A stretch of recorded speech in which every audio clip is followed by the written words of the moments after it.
I'm also a little bit shorter than he is.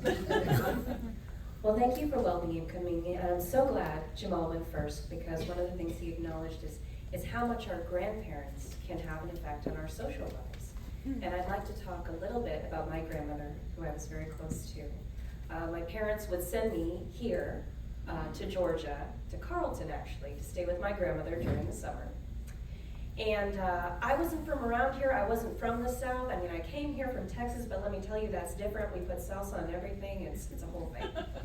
But it's not the South like Georgia's the South. But my grandmother and I were very close. We definitely butted heads sometimes. We're both very forward-thinking, very complicated women, and that means we'll get in one another's way. But also, my grandmother was one of the only people in my life who prioritized their social life the same way I did and the same way I do. If there might be a party, but there won't be because there's no food, my grandmother would make sure there was food. If there might be a gathering, but how are we going to get everybody there? Then my grandmother would pick everybody up in her Cadillac and she would get them there. And if there were two people that might not get along, well, then she's going to bring two other people who would get along with both of them, and we'll all get along just fine. So I would stay with my grandmother every summer. And then when I got to college, I found that even though my parents weren't making the arrangements for me, I still wanted to go stay with her. So I would make arrangements to go be with my grandmother during the summer. And then later, when I moved back with my husband to this area, I would go and stay with her with my little children. And even though she was at that point in her late 70s and early 80s, and she couldn't lift them to help watch, she would play card games and beat the pants off them and play board games with them. And I would nap on the couch, thank God. It was the best thing in the world. But see, we didn't always get along. There were some problems. Because you see, my grandmother was a Southern lady, and that comes with a lot of things.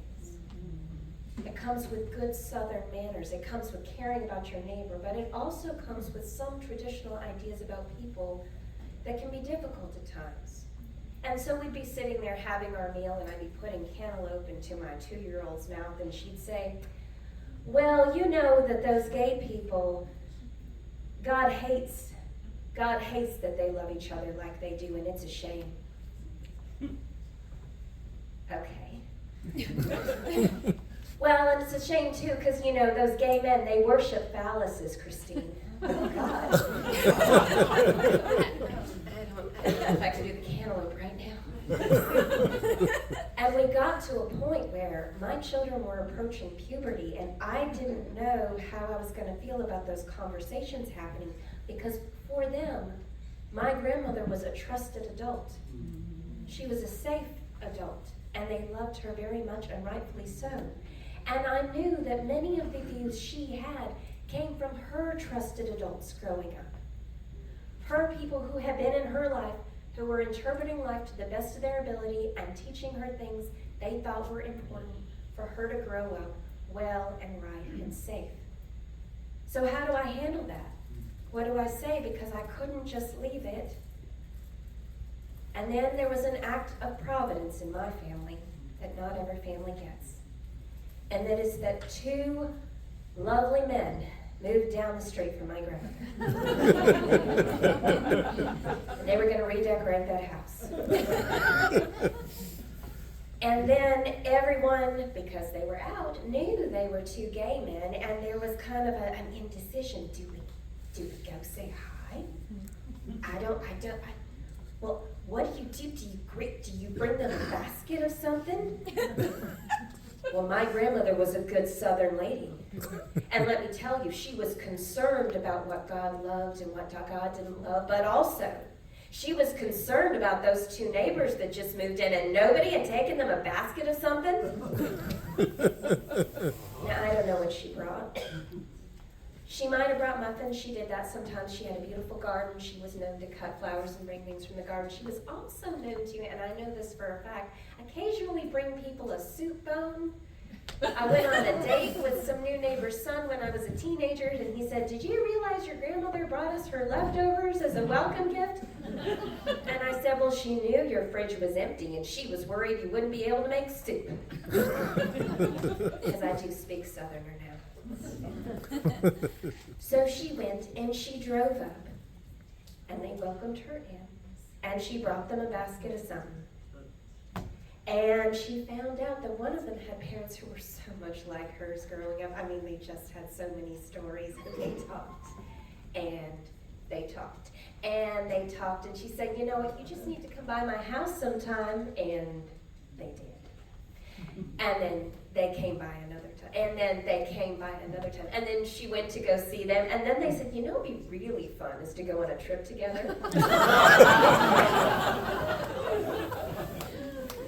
And so my grandmother started disappearing on trips with her new two good friends that she had. And the first time I met them was at a Thanksgiving. And we were sitting in 2013, I know it was 2013 because I remember how old my middle son was. And she said to me, "Well, it's just ridiculous that two people who love each other shouldn't get to be together like they want to be."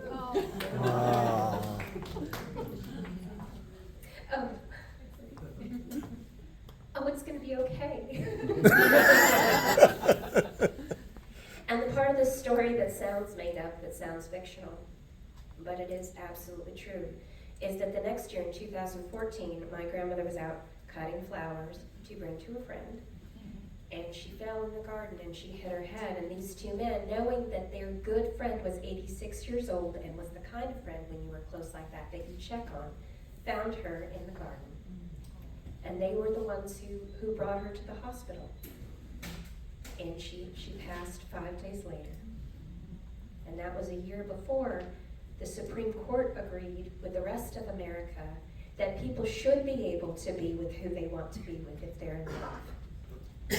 And so one of the things my grandmother gave to me, along with being that other person in my family who was going to fill that car full of people and make this party happen, friends, is the idea that you can